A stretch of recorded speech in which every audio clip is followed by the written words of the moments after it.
Думата будуар има две значения.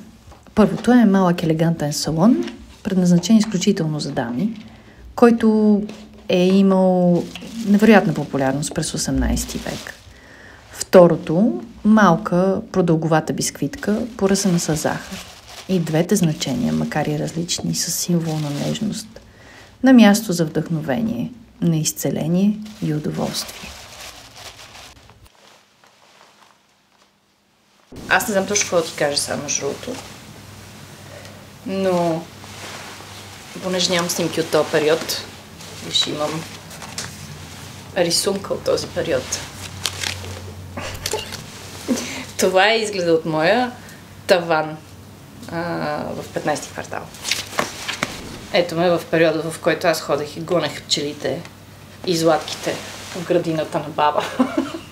Тези снимки искам да кажа, че са правени при един фотограф 2 пъти ме водиха, защото единия път си бях подстригала пуловер. Тук имам дупка, тя не се вижда на снимката. И майка после видя, че пуловер ми е скъсан и ме заведе с бяла риза, която не може да се срежи да ме снимат. Така че съм била доста голяма кълпазанка. И понеже не е имало цветна фотография, аз съм си отцветявала снимките като малка. Тази рокля е точно на сини и бели, където е била. С жълти джапанки съм, но такъв е бил стайла тогава. Да, това е фамилията. Тук съм в градината на Милен, на моята приятелка Милен. А това е моята хазайка с нейния котарак Никиш. Това беше моята последна самостоятелна квартира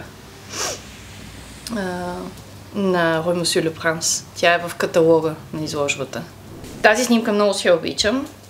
По принцип беше за документите ми като студент, но аз се нарисувах като минотавър.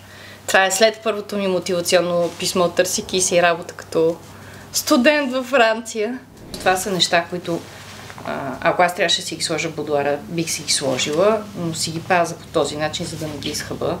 Това са картички от Honfleur, място в Нормандия, в Северна Франция, доста невероятно, където ако търсите антикварни обекти от будуари, могат да се намерят, защото там има най-невероятните антикварни пазари ever. Това е едно от любимите ми места, където ходехме тогава. Изглеждаше точно така и това е акварел, който е правен там в заведението. Това е Пом дезар.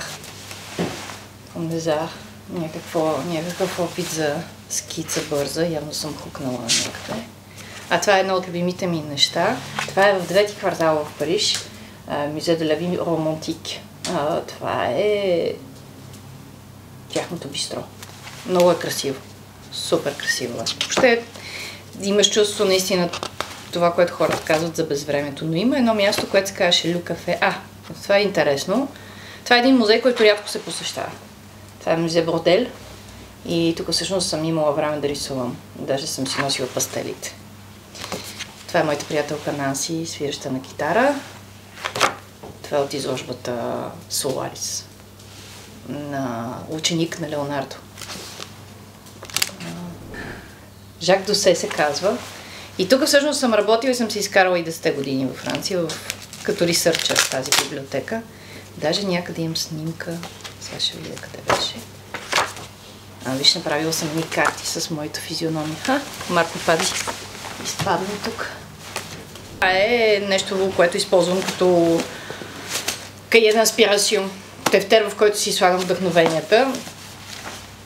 Има някакви неща, които са събирани, са мои стари рисунки. Снимка на баба, на една от бабите ми, която вече не е жива, но много стилна. Има много рози, има много златки, ето ги. Въобще имам бъг мания, освен че обичам всички живи същества, общо взето. Тук е някакъв проект за чаша. Тук имам формули за парфюми, които съм правила. Това е един дизайн проект, който се вижда зад мене. И по принцип би трябвало да има и идейния проект за изложбата, който доста отдавна е рисуван. Като мястото е това, в което ще е настоящата изложба.